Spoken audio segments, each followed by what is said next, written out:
એટલે યુવતીઓ સાવધાન રહેજો, તમે ક્યાંક ફસાઈ ન જતા. ડેટિંગ એપ્સ પર એઆઈ ફોટા મૂકીને 20 થી વધુ યુવતી મહિલાઓને લૂંટનાર નકલી પીએસઆઈ હિમાંશુ પંચાલ પકડાયો છે. જો તમે કે તમારા પરિવારના કોઈ શાદી.com, બમ્બલ ને હિંજ ને જેવી ડેટની એપ વાપરો છો ને, તો આ વિડીયો ખાસ જોજો.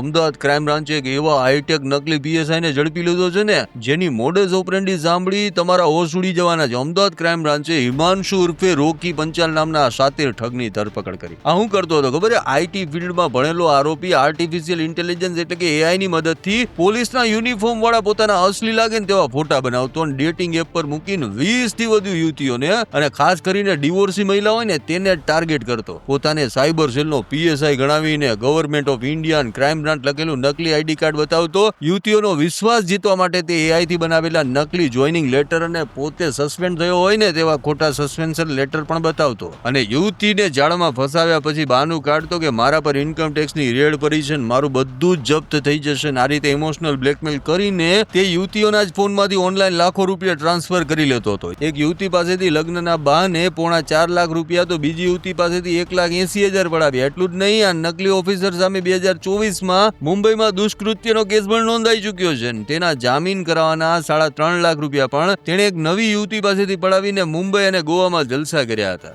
આમાં માયાવી ઠગ પાસેથી પોલીસે 40,000 રોકડા, નકલી આઈડી કાર્ડ, ગુજરાત પોલીસના લોગોને બેલ્ટ કબજે કર્યા. એટલે આ કિસ્સો દરેક માટે લાલબત્તી સમાન છે. ત્યારે આ ઠગને લઈને તમારું શું કહેવું છે? કમેન્ટ કરીને જણાવો. અમારી તમામ માહિતીથી અપડેટેડ રહેવા માટે જોડાયેલા રહો ત્રિશુલ ન્યૂઝ સાથે.